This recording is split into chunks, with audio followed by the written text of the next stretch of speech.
Hola a todos, muchas gracias por estar aquí atendiendo este webinario. Los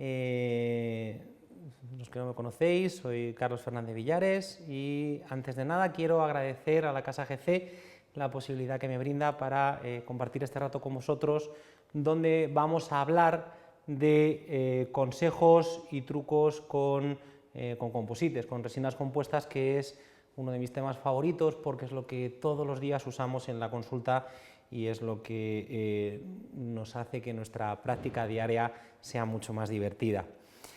Entonces, siempre que hablamos de composites o de resinas compuestas, o en cualquier área de la odontología, me gusta empezar diciendo que lo más importante es que tenemos que ver. Y hay una frase del libro de Solutions for Dental Aesthetics de IDACA, que dice que lo que vemos con nuestros ojos no es todo lo que hay que ver, sino que necesitamos una reiterada experiencia para descubrir la totalidad.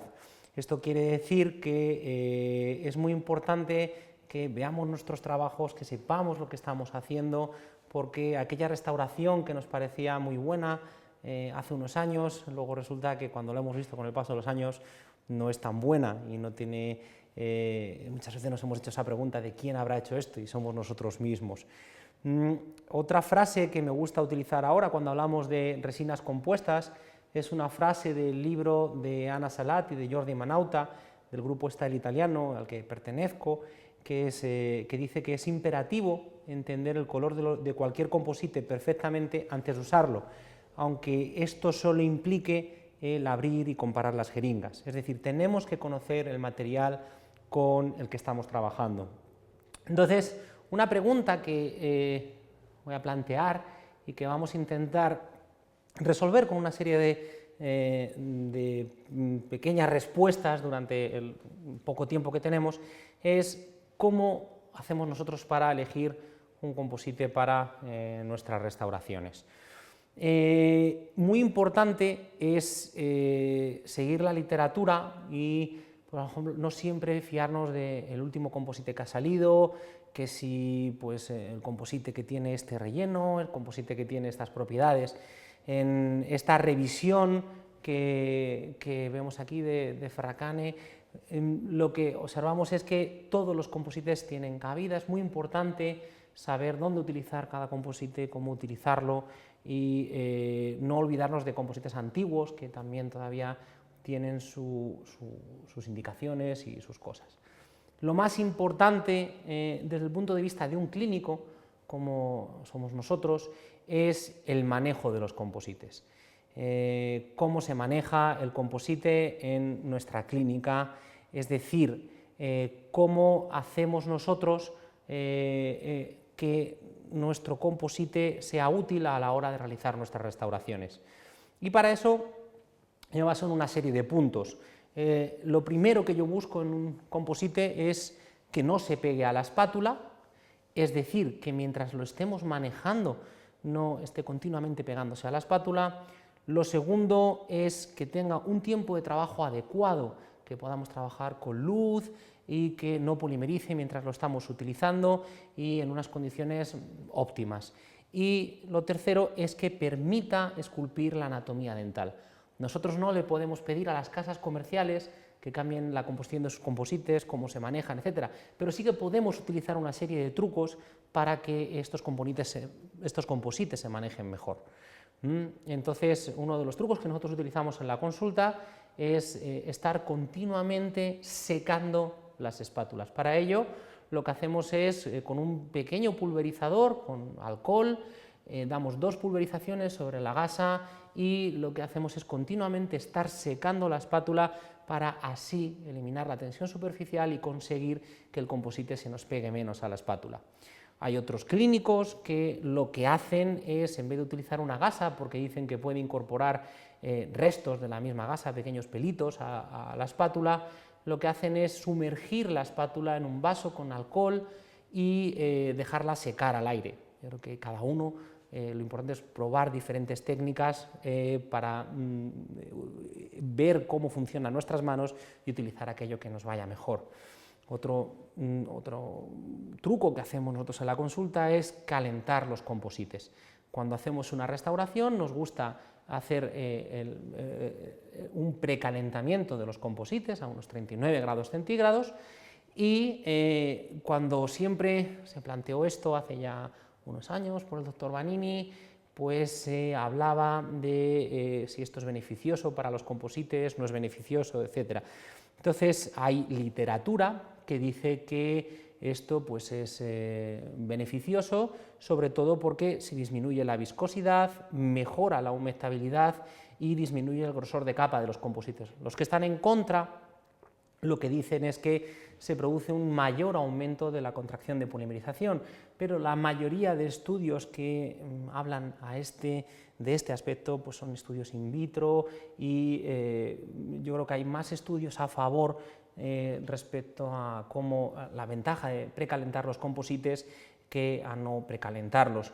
Y uno de esos estudios es un estudio que es clínico sobre restauraciones subgingivales del doctor Pascal Magne, que es una eminencia en esto de la odontología restauradora, que dice que cuando empleamos resinas microhíbridas o nanohíbridas para restauraciones de composite, se recomienda precalentar el material para facilitar la colocación y minimizar el riesgo de filtración entre capas.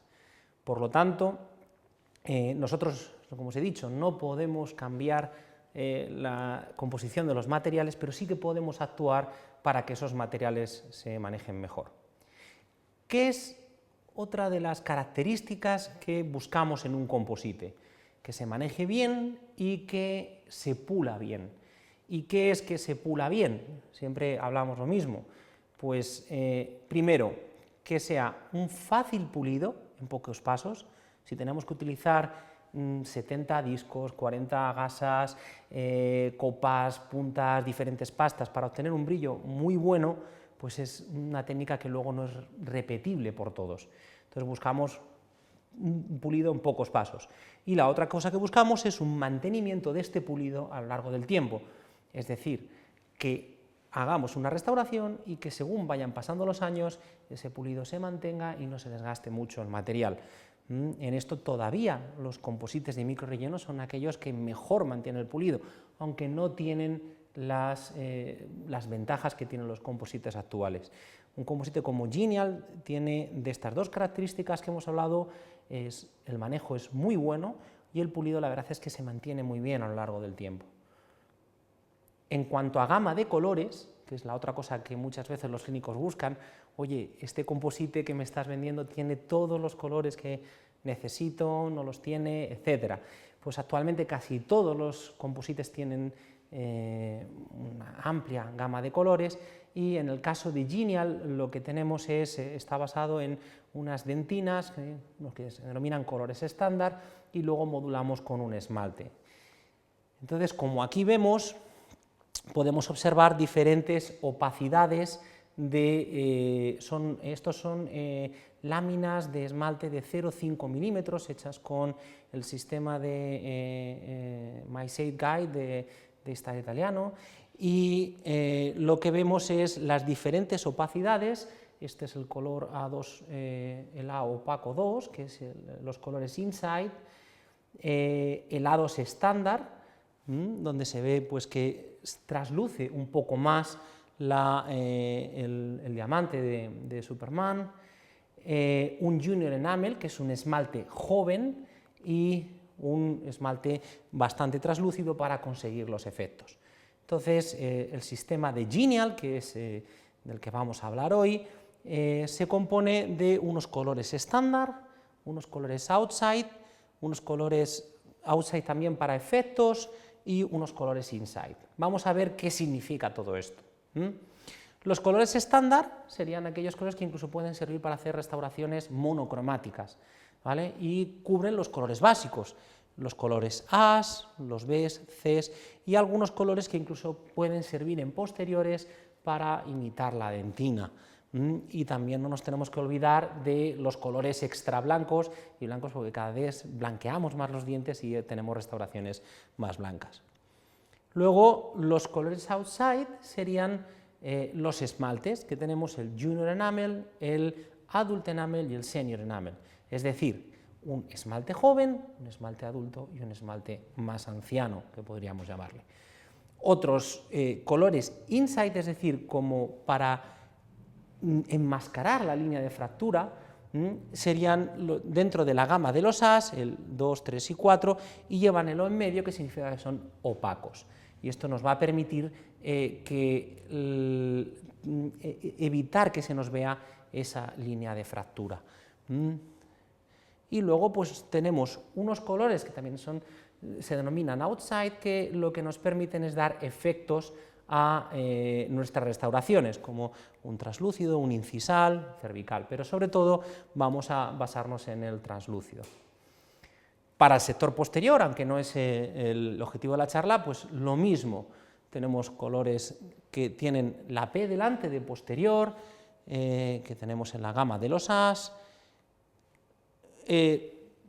Para el esmalte, pues el Junior Enamel, no necesitamos más, y pues un incisal que podemos utilizarlo sobre todo si queremos tener alguna sensación de profundidad en nuestras restauraciones sin dejar muchos restos de comida a los pacientes.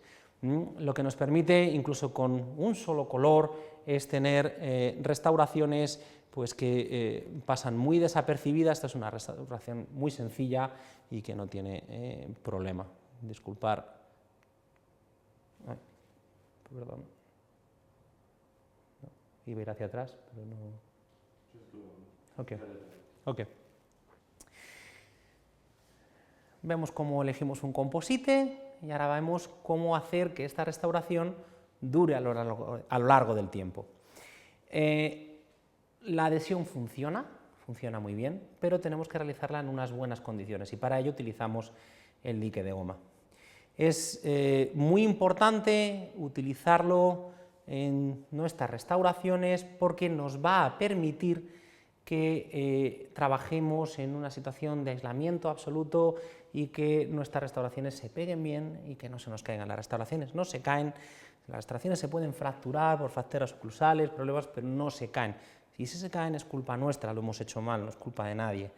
Entonces es importante hacer un buen aislamiento tanto en anteriores como en posteriores.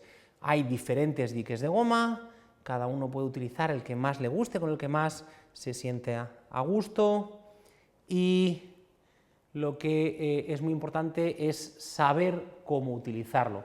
Para ello, una serie de truquitos que vamos a dar es utilizar los agujeros más pequeños para los molares, incluso premolares y caninos incisivos. Eso es lo que estamos hablando, es en vez de irnos a los agujeros grandes, ir a agujeros cada vez más pequeños. Y una cosa que es muy importante es lubricar el dique. Lubricar el dique con algún líquido hidrosoluble es muy importante. Si utilizamos vaselina pura, el problema es que luego vamos a tener restos de esa vaselina que mezclada con agua no se elimina bien.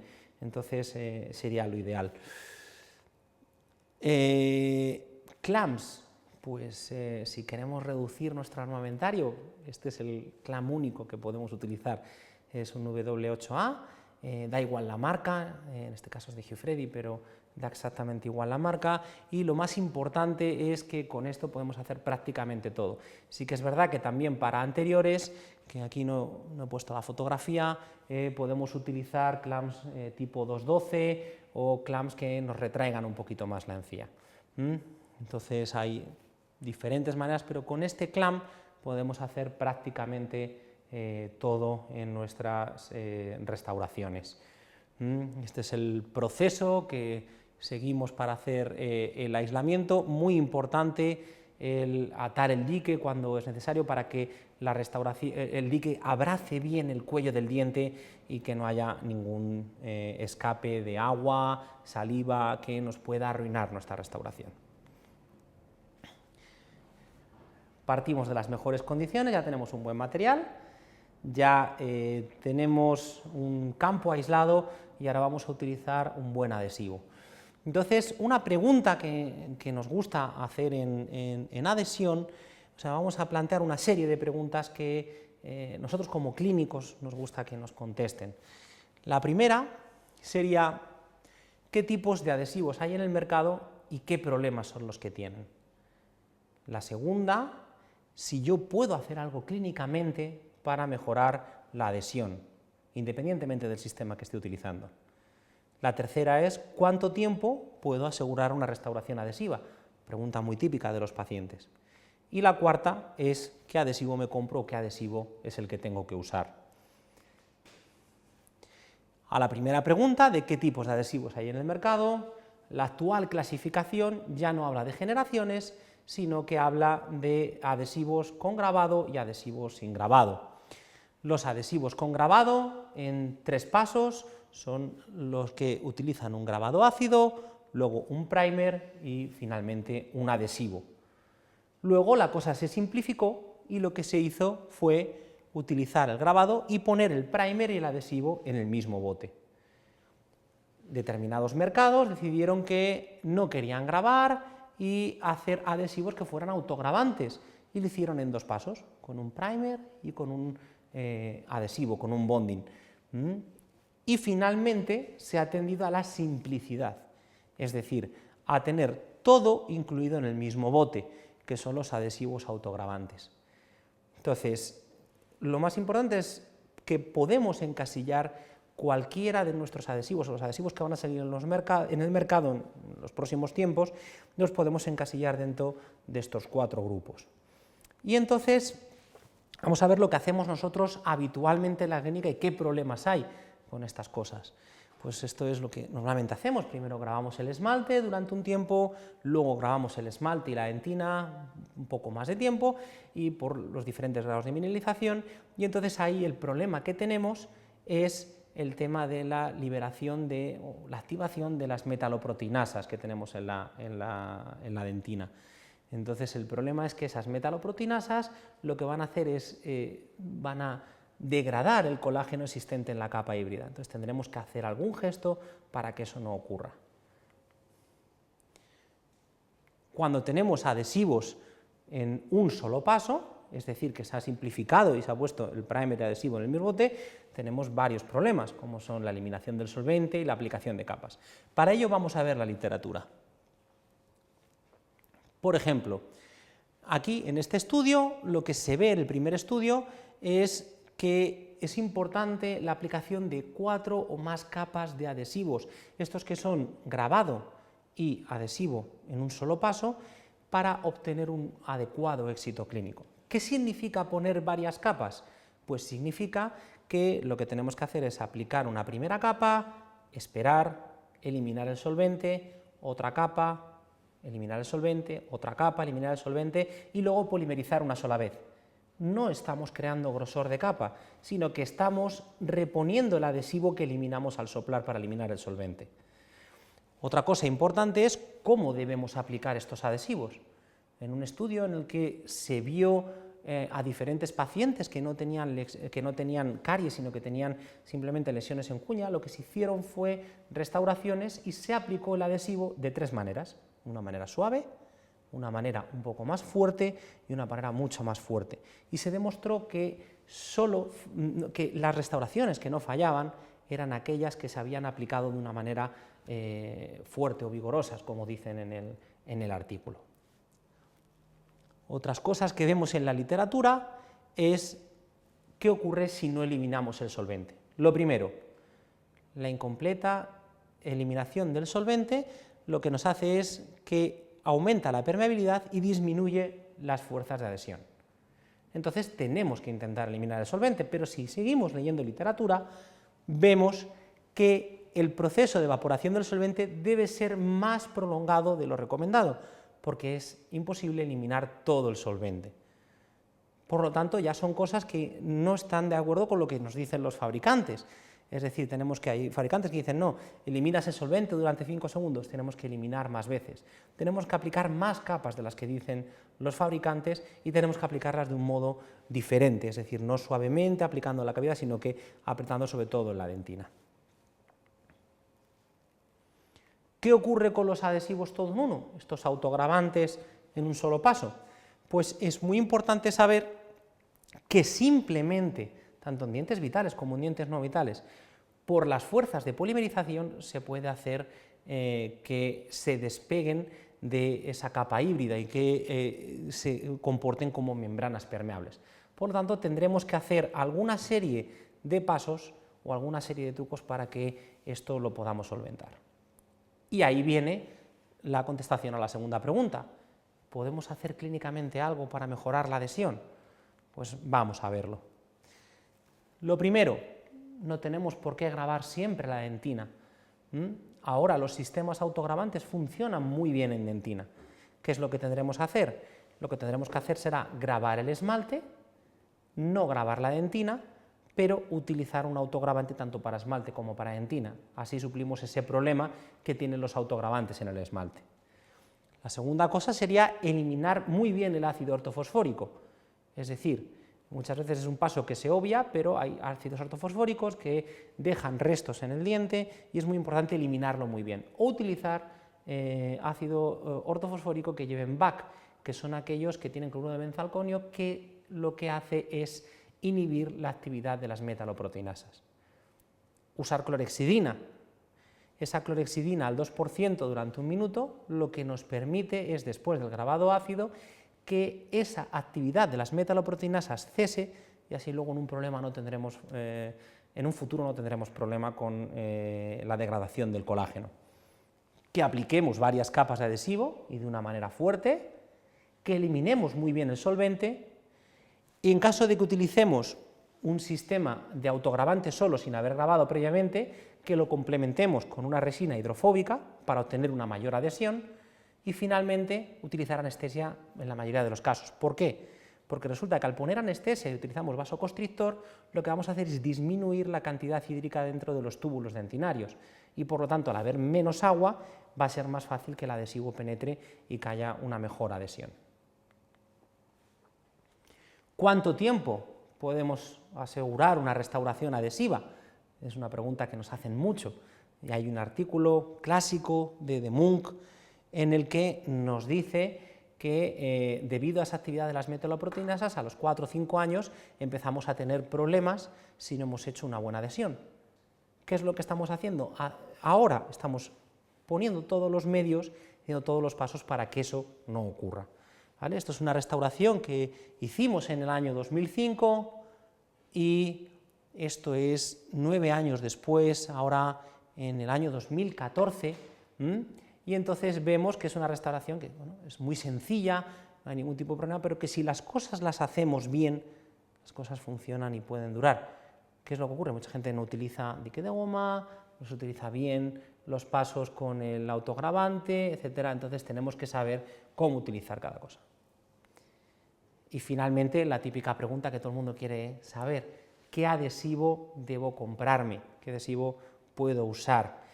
Pues para esta pregunta siempre nos basamos en temas económicos, pero aquí vamos a intentar ver qué nos dice la literatura. Y entonces, si nos ponemos académicamente estrictos, digamos, tenemos que decir que lo importante es comprar o usar adhesivos en 3 pasos con grabado y adhesivos en 2 pasos autograbantes.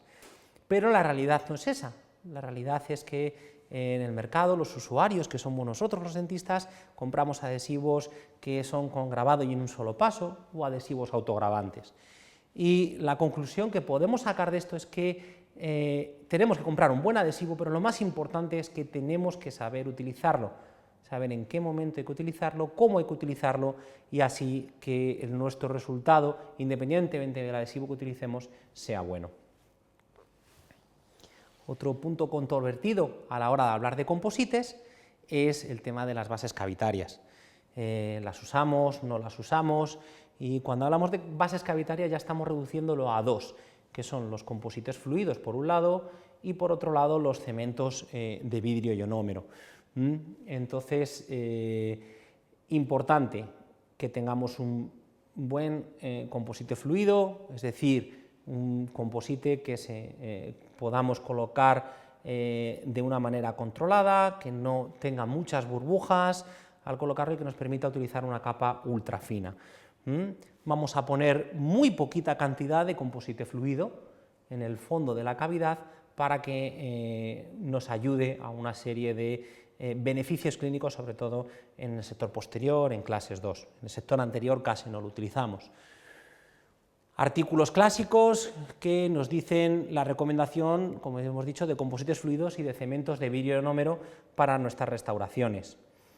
Artículos más modernos, como este que ya he nombrado antes, de Pascal Magne y Roberto Spreafico, en el que recomiendan la utilización de los cementos de vidrio ionómero en la entrada de los conductos en los dientes endodonciados, porque vamos a tener una mejor adhesión, vamos a sellar mucho mejor los conductos. Artículos en los que se demuestra que poniendo una capa ultrafina de composite conseguimos una mejor adaptación y disminuimos la creación de burbujas internas. Y libros más actuales, como el libro de Ronaldo Hirata, que dice que tanto en el sector posterior en clases 1 y 2, para mejorar la adaptación marginal de las restauraciones, sí que se recomienda la utilización de composites fluidos. Vamos a hablar sobre todo de composites anteriores, vamos a ver qué es lo que utilizamos y vamos a dar un protocolo de trabajo para intentar que nuestras restauraciones sean predecibles.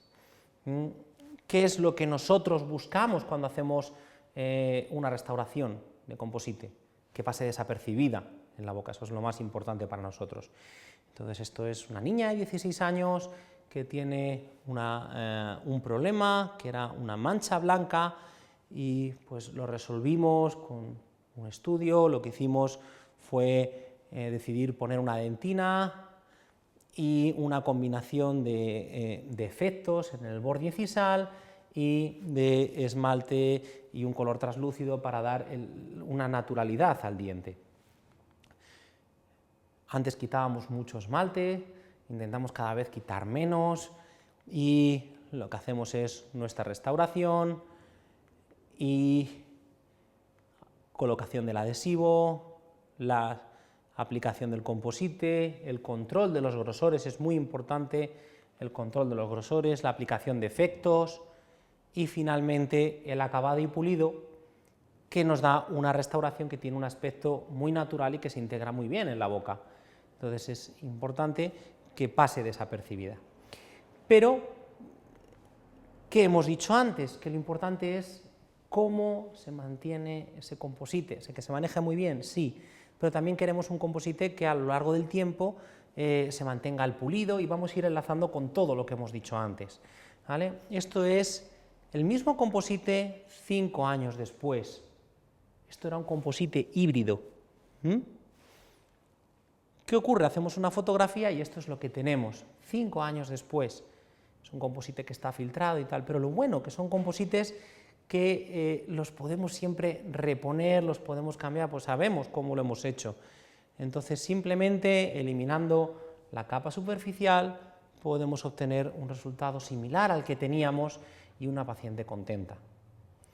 Los utilizamos en diferentes situaciones. Fracturas.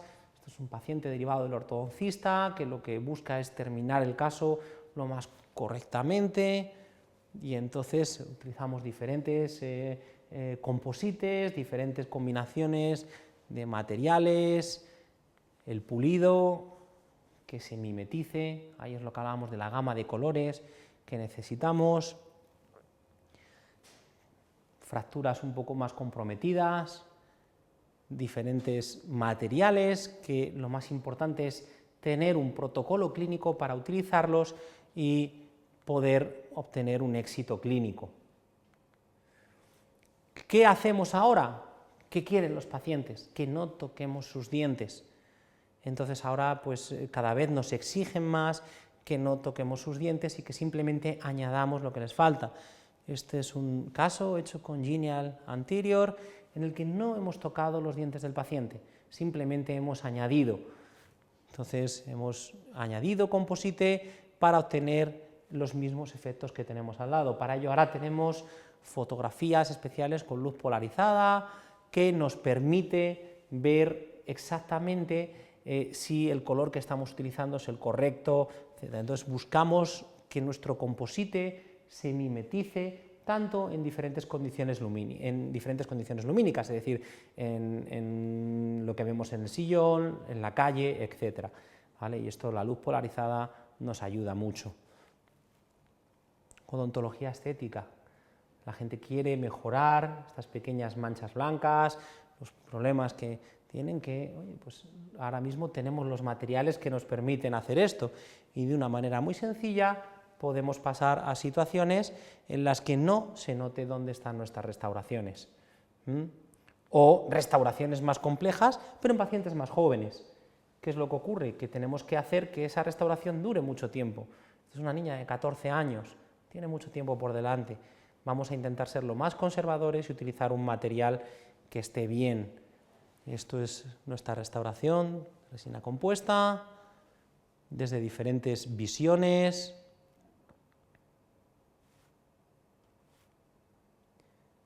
Y las revisiones, muy importante, estos 4 años después, no está como el primer día, pero se integra, siempre podemos mejorarlo, ¿vale? Entonces es muy importante que controlemos todas las fases de del proceso restaurador. Entonces, para ello, tenemos que ir controlando desde la preparación, qué es lo que hacemos al principio, desde la adhesión, es muy importante, el proceso de estratificación, saber qué tenemos que ir poniendo, cómo lo tenemos que ir poniendo, y el acabado y pulido. Es muy importante ir controlando todas las fases del proceso restaurador. Entonces, nuestro protocolo en el sector anterior, lo que vamos a ir viendo es cómo actuamos a día de hoy, qué material utilizamos. Este es el kit del M-Arte, del grupo Style italiano.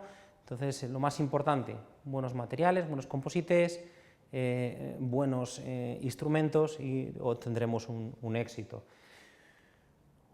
Hay que añadir 2 propiedades a las que hemos visto antes. Una sería la fluorescencia.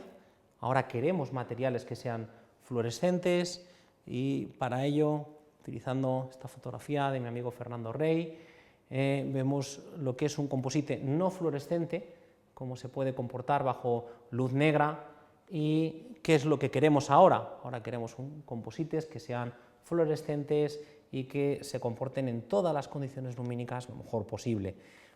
Para ello recomiendo este artículo escrito por Fernando Rey y Joana Souza, en el que hacen un estudio muy exhaustivo de lo que es la fluorescencia de los materiales. Y la otra característica que tenemos que añadir es la opalescencia. Tenemos la posibilidad ahora de hacer estos efectos que vemos aquí con nuestras resinas compuestas. La respuesta es sí. Por lo tanto, tenemos que evitarlo. ¿Nos permite Genial hacer este tipo de cosas? Sí. Entonces, tenemos que ir englobando nuestro material para poder hacer esto de una manera predecible. Entonces, vamos a ver una serie de cosas, puntos que vamos a tratar.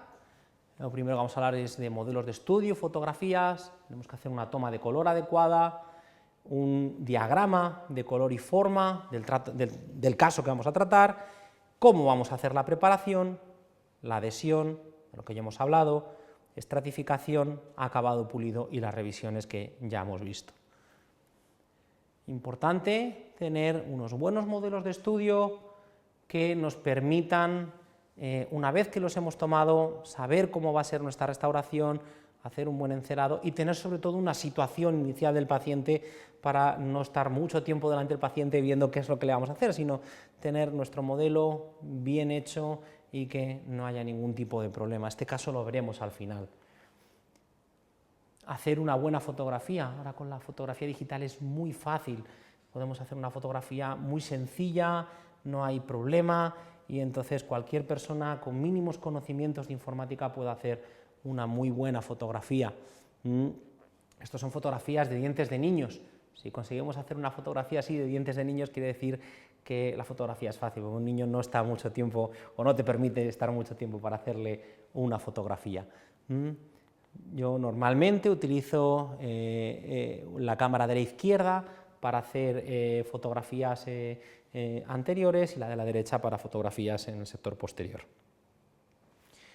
Muy importante analizar el caso para el color y ver las diferentes partes que tiene el diente, es decir, un esmalte que va a ser más opaco, uno más traslúcido, ver el halo opalescente, ver el color traslúcido, y todo esto lo tenemos que imitar, o por lo menos tener la posibilidad de imitarlo con nuestros materiales. Trabajar en equipo, es muy importante trabajar en equipo, porque si trabajamos en equipo lo que vamos a poder hacer es tener mejores resultados. Lo que no ve alguien, lo ve el de al lado y nos podemos ayudar entre unos y otros. Sistemas como el Polar Ice, desarrollado por el doctor Bazos, lo que nos permite es hacer una fotografía de luz polarizada para conseguir eliminar determinada información del esmalte que nos distrae a la hora de la toma del color. Entonces, con estos dispositivos podemos hacer fotografía estática, muy sencilla, que nos permite obtener pues, mucha información a la hora de la toma de color. También ahora tenemos lámparas de polimerización activa que nos permiten, incluso con sistemas como los smartphones de última generación, hacer fotografías de muy alta calidad, no todavía a lo mejor como una cámara profesional, pero que muchas veces es muy válido y sobre todo para la comunicación con el laboratorio. Y por ejemplo, veamos aquí un ejemplo, esta fotografía de este caso clínico está hecha con una Canon 30D y esto es con una lámpara Smile Light y con un iPhone 5. Este es el resultado en el que hemos añadido composite a los laterales, este caso está hecho con Gini al anterior y solo dos colores, siguiendo la filosofía del grupo Stahl italiano, un esmalte y una dentina, y luego los vídeos que podemos grabar. Podemos hacer un vídeo de luz polarizada que nos permite muy bien la toma de color, ver que este es el color, etcétera, como una vez terminado el caso, cómo está. Hacer nuestro diagrama, la chuleta que hacíamos en el colegio. Entonces sí que es importante el saber qué es lo que vamos a poner, si vamos a poner un color outside en palatino, el color estándar como color base de la dentina, que tenemos que opacificar la línea de fractura, los colores inside, etcétera, y saber dónde utilizar cada cosa. Si todo lo tenemos escrito, luego es más fácil el proceso clínico.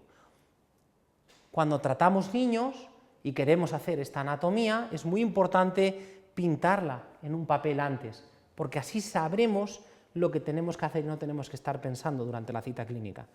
Todo lo que ahorremos de tiempo previamente en el diagnóstico lo ganaremos durante la cita clínica y evitaremos que el paciente esté mucho tiempo delante de nosotros.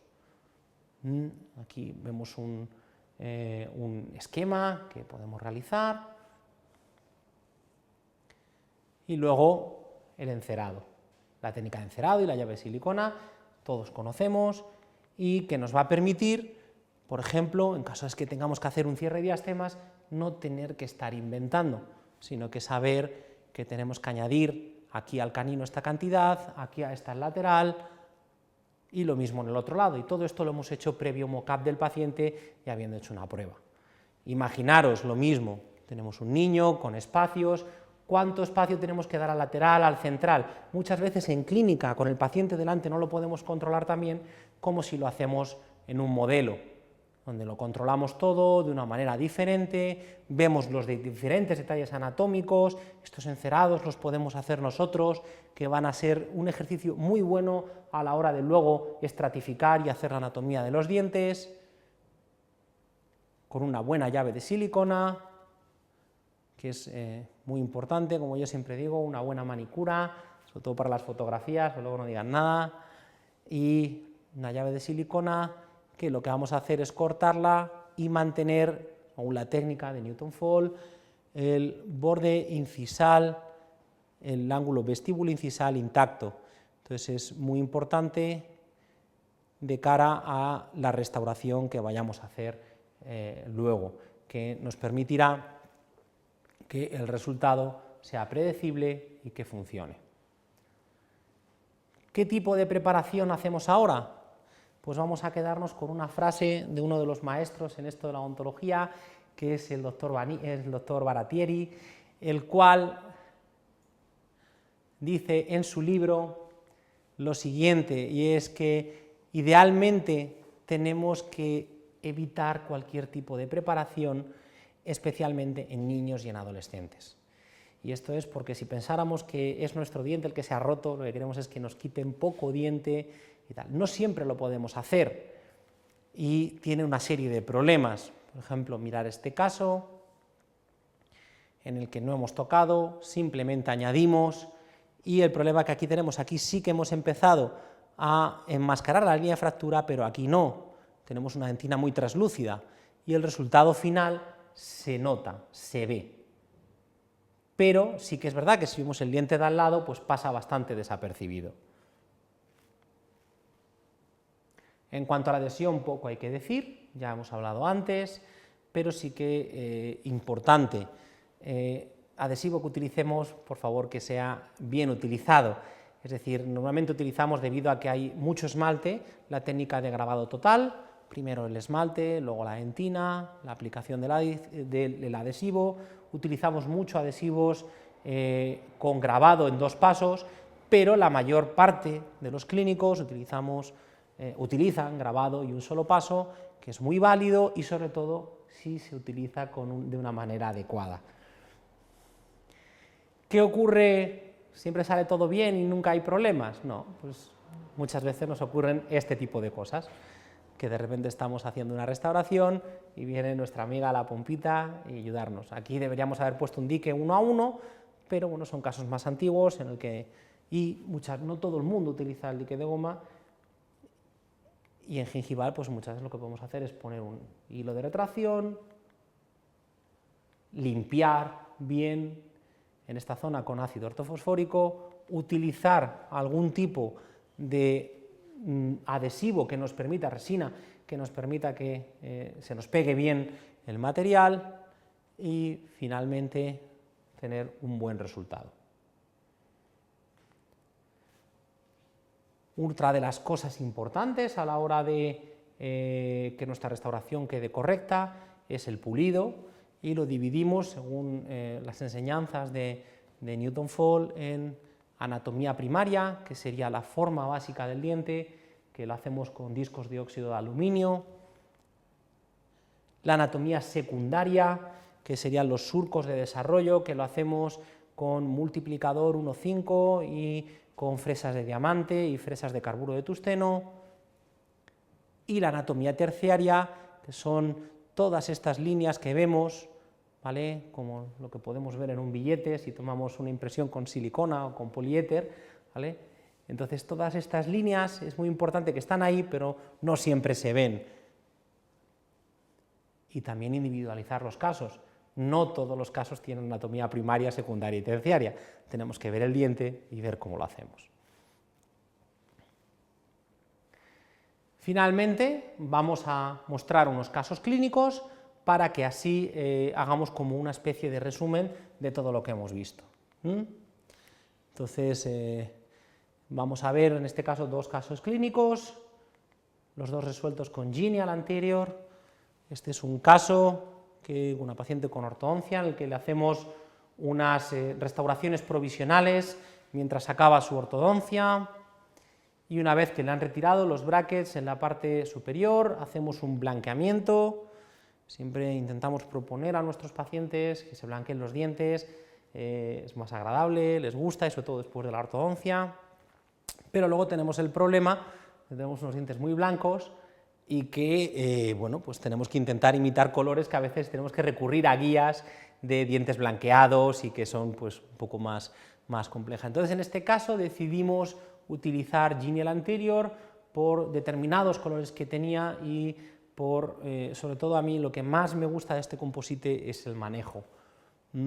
Y para mí es muy importante el proceso clínico de cómo se utiliza material. Entonces, hacemos nuestra llave de silicona.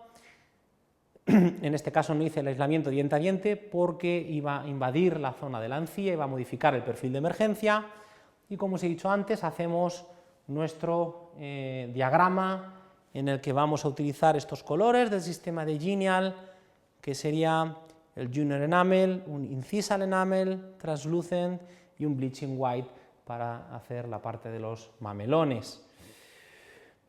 Hacemos nuestro proceso de grabado ácido, vamos diente a diente, la aplicación del adhesivo, en este caso adhesivos en un solo paso, ponemos la cara palatina con Junior Enamel.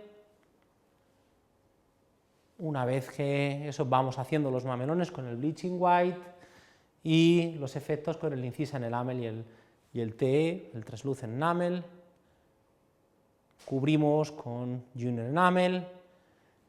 Lo bueno, tenemos tiempo de trabajo, otra de las cosas de las que hablábamos, podemos trabajar con luz. Una vez que polimerizamos, cubrimos con gel de oxalato para obtener una mayor polimerización, una mejor polimerización.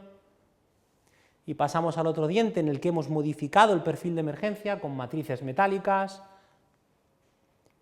hacemos el cierre del diastema y esperamos a que esto se cierre, la papila baje.